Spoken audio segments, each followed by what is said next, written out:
teacher in a public school, but she set us here. I think this would be very different from my previous school. I suppose it will be, because here, the students are given opportunity to showcase their talents, develop their skills, and be academically competitive. Yes, he's right. We had lots of activities that will surely develop your self-confidence as a student. Really? I guess that my skills and talents will enhance the best. Here in our school, students are disciplined because there are only few pupils in each class. We follow our class and school rules.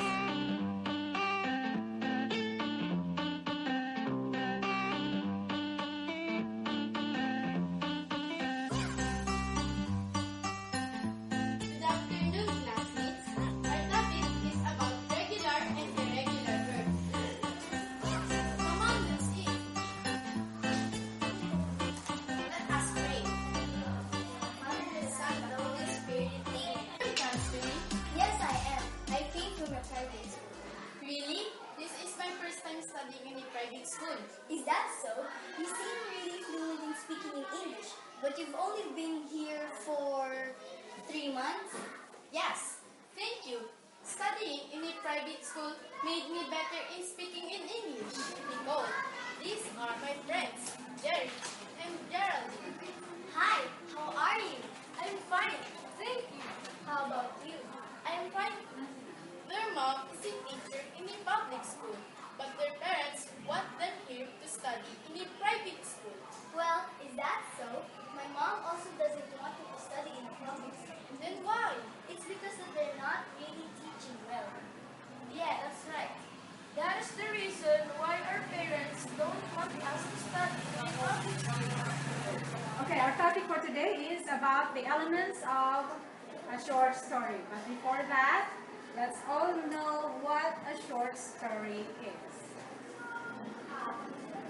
Okay, a short story is a brief imaginative narrative which produces a single unified impression about a particular cross-section of human life. Nicole, pass the books. And then open the books in page 1. What is the story about? What's the title of the story? The Hummingbird's Gift, written by Stephen Caesar Lecky and Timothy Rhodes, illustrated by Stephen Caesar Lecky. Okay, start reading the story silently and then after that be able to identify the elements of the short story. Okay, goodbye class. See you tomorrow. Goodbye, Teacher Agnes. God bless you.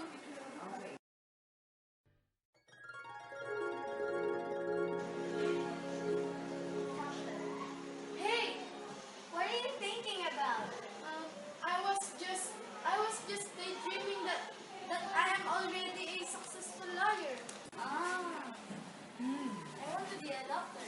I want to be an engineer like my mom.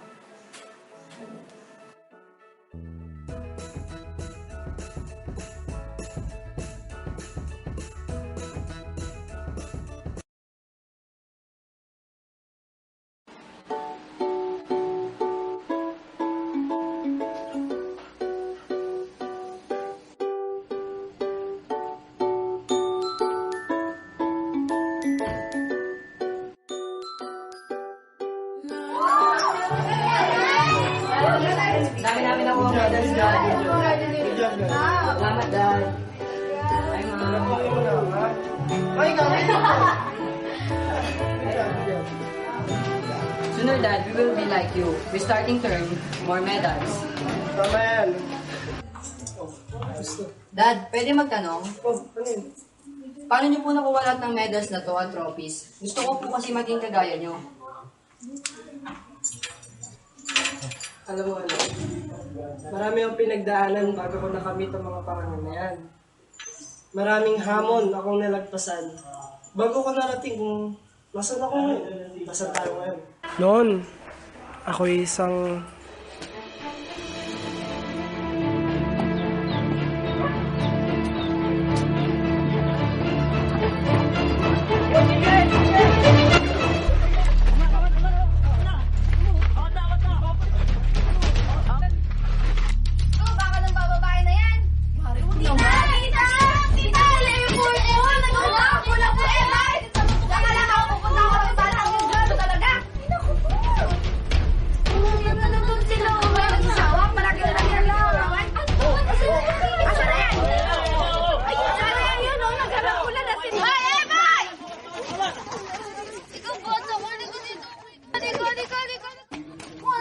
pinagagagawa mo? Palagi ka na nakikipag-away, ha?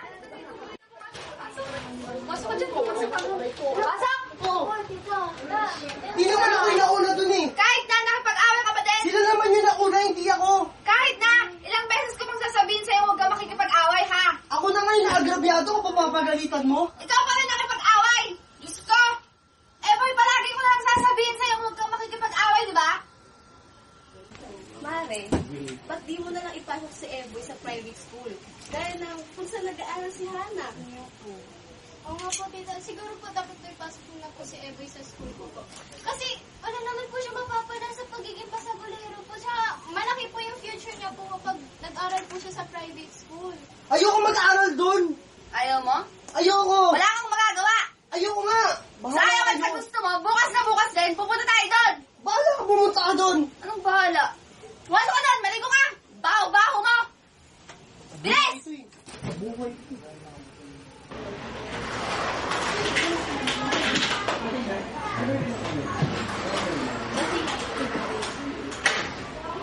Good afternoon po, sir. Good afternoon. Take a seat.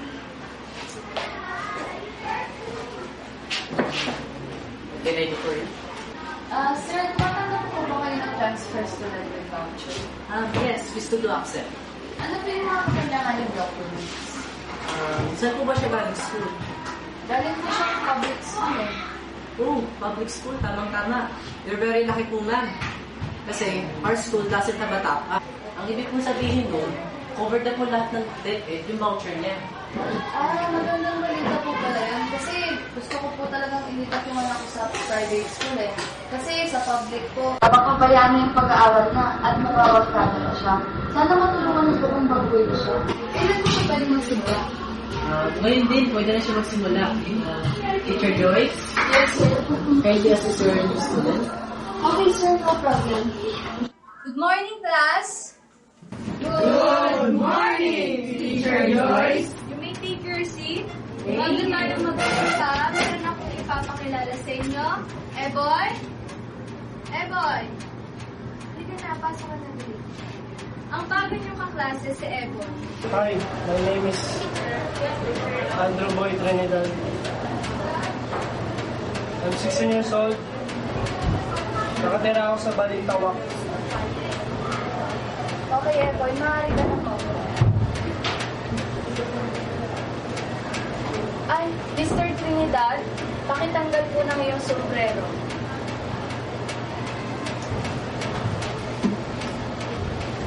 Mr. Trinidad, pakitanggal po ng iyong sombrero.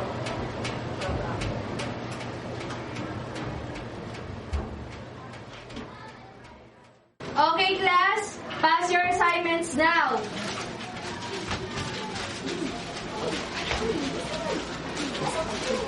Mr. Trinidad, asan po ang iyong assignment? Ikaw, gumawa ka ba ng assignment? Ikaw. Yes, ma'am. Ikaw. Yes, ma'am. Ikaw. Oo, ma'am. Ma'am.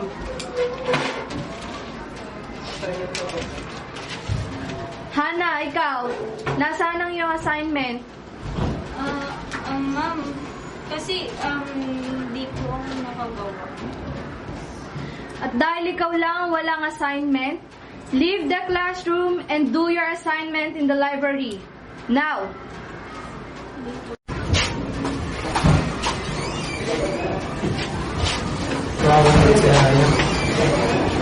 Dapat sigurin eh.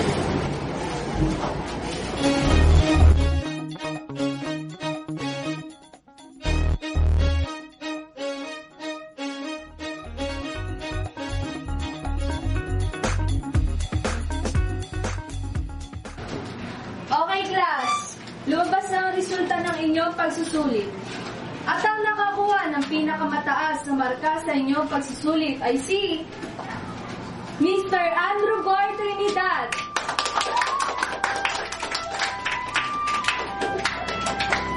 Congratulations. Thank you po, ma'am. At dahil dyan, Mr. Trinidad, ikaw ang aking napili upang sumali sa quiz bee. Thank you po. You're welcome.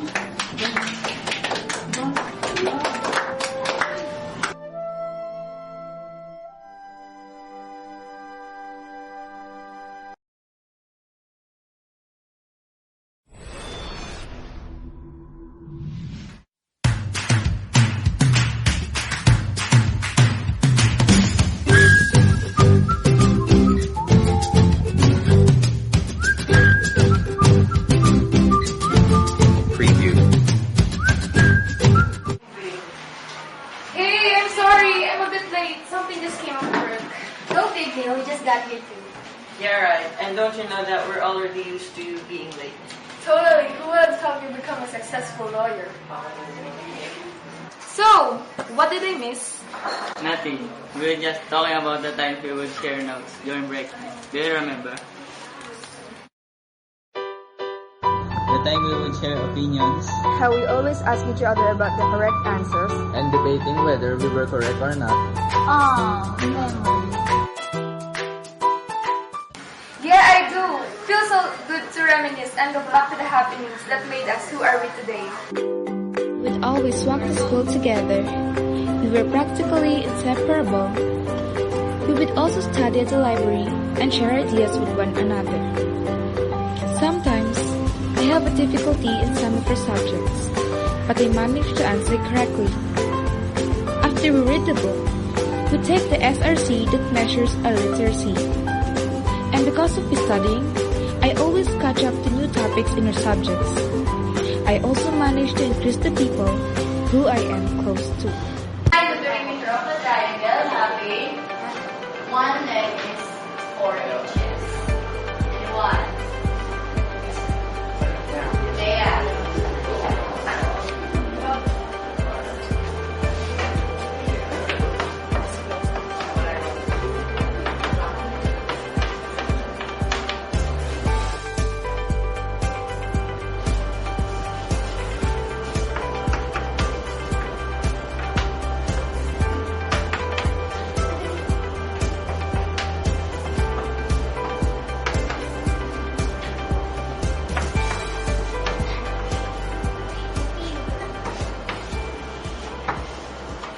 Don't forget the times when we would struggle, but got right back up because we were built to be a better person. I would always be upset when I got low test scores. I felt like a total failure. Good thing, Raymond offered to help me in the subjects I have trouble with. Actually, I've encountered many bullying cases as a newscaster. Do you remember Raven?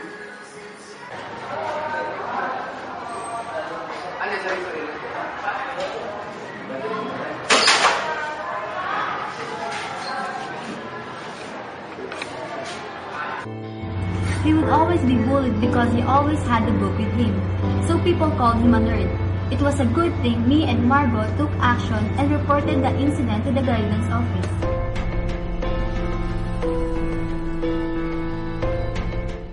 That reminds me, we are strongly implementing anti-bullying acts in our school.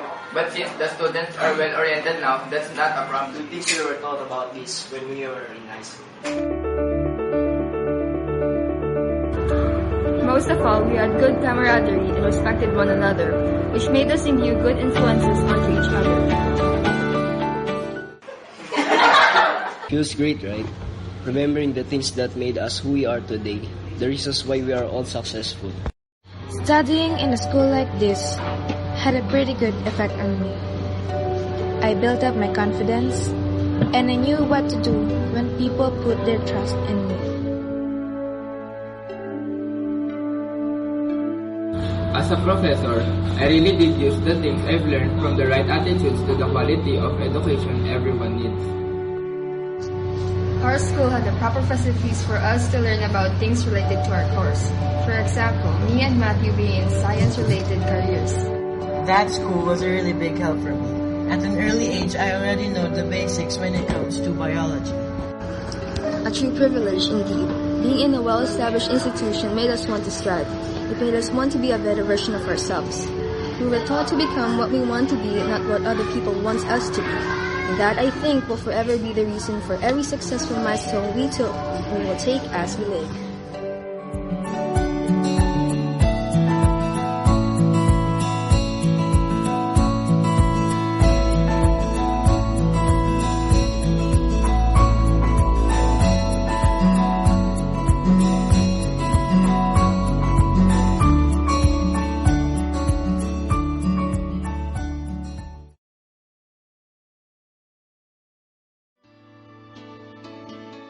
Ito ang kwento ng tatlong Marians na nahirapan man sa pagsubok ng buhay ay naging successful, competitive at handang tumulong sa iba. through the formation of their school. Ako si Shane. Isang batang kulang sa atensyon at pagmamahal. Ginawa ko ng lahat, pero di pa rin sapat. Kaya hinanap ko ang kasayahan sa mga bagay na makapagpapahamak sa akin.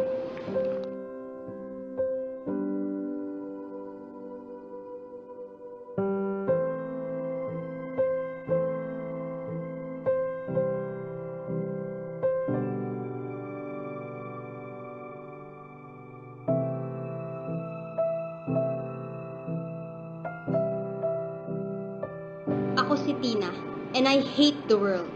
I then have trust issues sa mga tao dahil sa isang secret na pilit ibinabaon pero nabunyag din unexpectedly. I wish na sana hindi na lang ako nabuhay sa mundong to. But I know that I am up into something.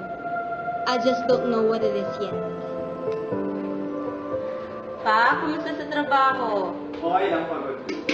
Pagod ka naman. By the way, kailangan pala natin. Gastos na naman? Hindi naman sa gastos, pero kasi kailangan natin siya mabayaran. Kasi last month, hindi tayo nakapagbayad. Ano gusto mo unahin natin? Pagkain natin yung tuition ng ampon mo. Bakit kailangan narinig ka ng bata? Kasi naman sakto rin yung kinikita natin dalawa. Pero nag-ampon ka pa rin. Bakit mo ba binibring up yan, ha? Tapos na yung issue dyan eh. Nakawa na ganyan mo kumain dito. Pa! Ano? I am Erica. Galing ako sa isang religious family. Pinalaki nila ako ng maayos at ang buhay namin ay nakasentro sa Diyos. What more could I ask for? I have a happy and complete family. Ano ba yun? Tagal na natin. Inaasar na ako ng mga trupa ko. Wala pa lang nangyari sa atin. Okay ka lang? Alam mo yung nasa isip mo? Gary, hindi ito tama, hindi ito dapat. Alam mo na yan eh. Bakit ganyan yung hinihingi mo? Alam mo ba yung hinihingi mo? Hindi yan isang maliit na bagay na basta-basta ko lang ibibigay sa'yo. Kasi Gary, kung totoo ang mahal mo, maghihintay ka. Maghihintay ka sa tamang panahon. Uy, ano yung ginagawa niyo? Itigil niyo nga yan, ha? Bakit? Good time namin to eh. Good time? Anong good dyan sa ginagawa niyo? Pampasaya? Ano yung ba? Alam niyo ba hindi mabuti yan? Hindi niyo makakapagpasaya sa inyo. Hindi mo kasi kami Bakit ba? Hindi, anong hindi naiintindihan? Hindi. Bitawan niyo kasi masama naman yan eh.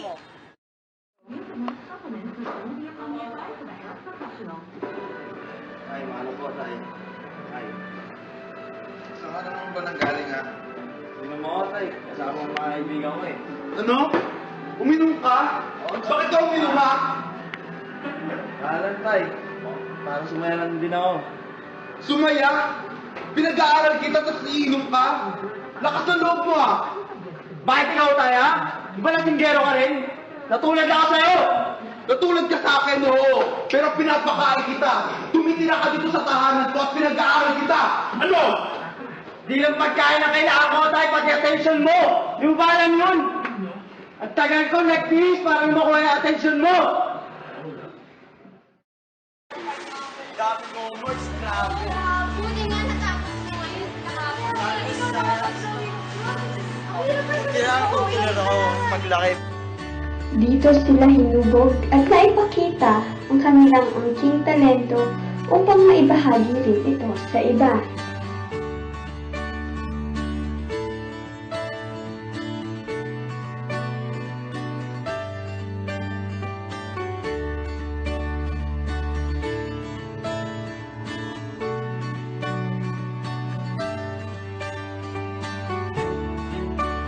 The sisters, malaki ang naging bahagi ng kanilang unconditional care upang maihatid sa tamang landas ang mga Marias.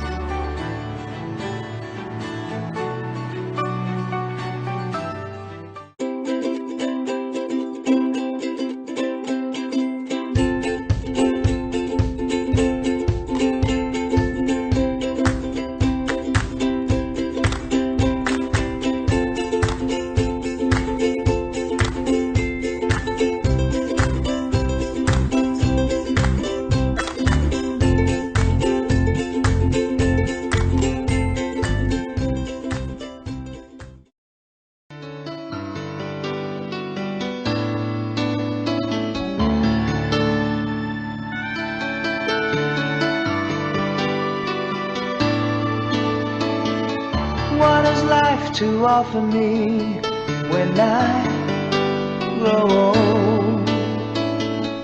What's there to look forward to beyond the biting cold? They say it's difficult, yes, stereotypical. What's there beyond sleeping work and the school life? Ain't there nothing else round here but human strife? 'Cause they say it's difficult, yes, stereotypical. Gotta be conventional, you can't be so radical. So I sing this song to all of my age, for these are the questions we've got to face. For in this cycle that we call life, we are the ones who are next in line. We are next in line.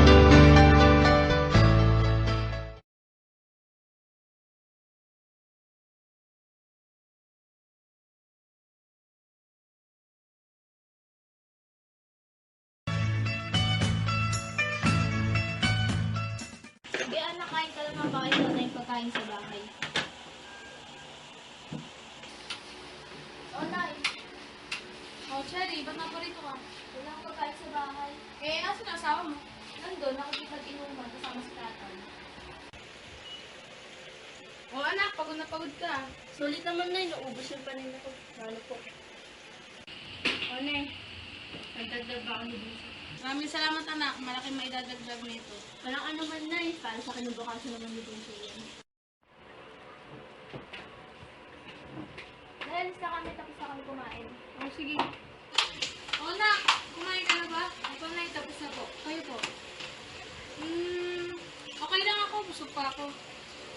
Sige na, basta kumain ka na rin po mamaya. Una na po ako. Oh, sige, anak. Sina dyan. Uy, kung ano dito sa paligid ko. Ito, ba't walang pagkain dito?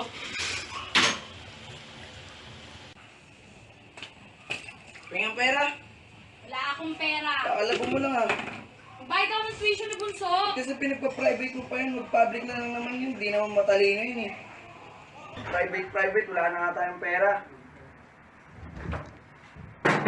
Dong! Dong! Tara, inom! Basta nga nung kabayan ko.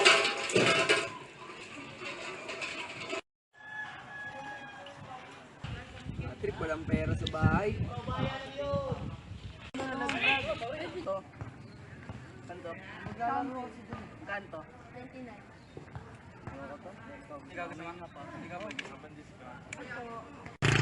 Nak, hatid muna natin to sa tito mo ha. Tsaka kita ihahatid sa school. Anay. Aral ka mabuti ha. Maglalabada si nanay para sa'yo. Dapat kailangan lagi mong takasan yung grades mo. Sir, yung palabada niyo po, nandito na po.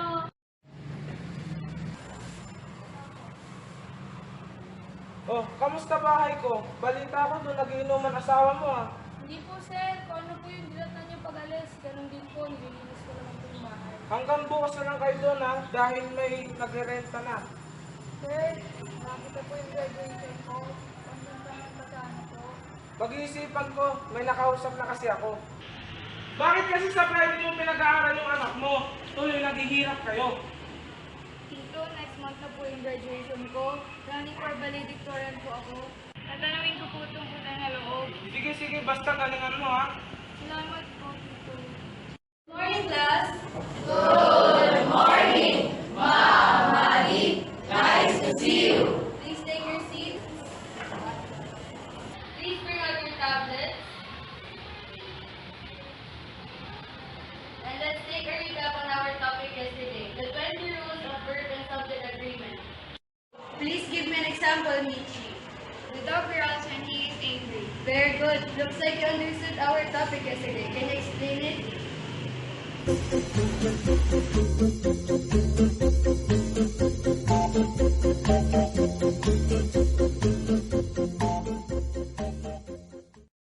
This tayo dito? Nakiusap na yung anak mo. Na ano? Nandito muna tayo hanggang sa mga graduate siya. Dahil nga sa kanya, kaya tayo nagkaganto, pinag-aaral mo pa kasi sa private eh. Eh, ba't ikaw? Di ka magtrabaho, inom ka ng inom. Yan. Wow, anak, ang ganda naman ng grades mo. Yan. Eh na ba yun? Ayun na ba yun? Ha? And dyan ba napupunta yung pera natin, ha? Kamakinig ka sa tatay mo, lasinggero.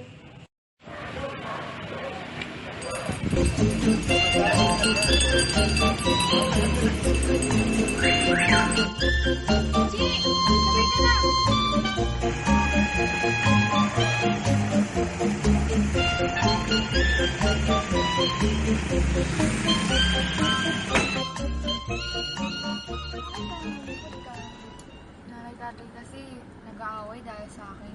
Dahil nag-aaral ako sa private school. Iniisip ko nga tumigil na lang sa pag-aaral eh. Ha? Wag! Your graduation is right around the corner. Malapit na tayong graduate, oh. Kaya na bilangin sa kamay natin yung mga araw na hinihintay natin. Ngayon ka pa ba susuko? Pawawala yun dahil lang gusto mo nang tumigil. Kasi pressured na ako eh. Yung nanay ko halos nagkakasugat-sugat na yung kamay, kakalaba. Tapos yung ate ko, di na halos natutulog para lang makarakit. Hindi nila ako pinag-aral sa private school eh. Can't you see? Kasi ako nakikita ko eh. Nakikita ko na magkakaroon ka ng magandang kinabukasan. Hindi siguro nakita ng ate at nanay mo kaya sila naghihirap. Kaya sila gumagastos para sa pag-aaral mo. Alam nilang may magandang future. Sige, salamat sa payo mo ha. Isa ka talagang tunay na kaibigan. Dito na lang ako ha. Anytime.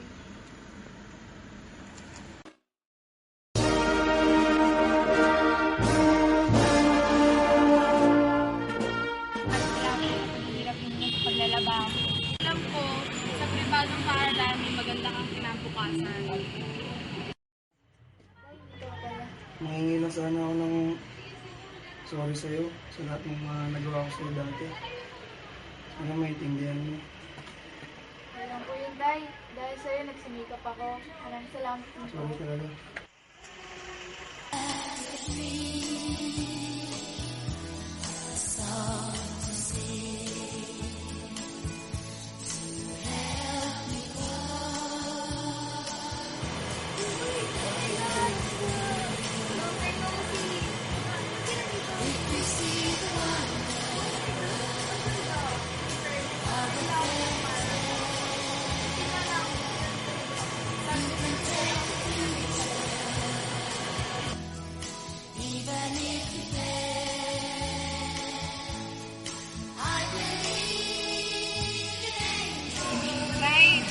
Para sa inyo. Tuwing katuparan na ng para sa inyo. Sana po nagustuhan. Salamat anak ko.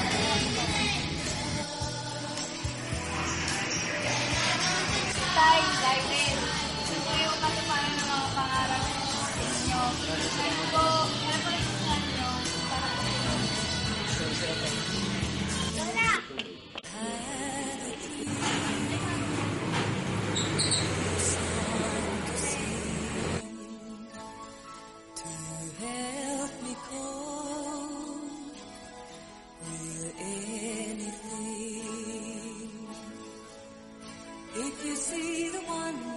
Simbahan muna tayo, daan muna tayo simbahan. Magpapasalamat.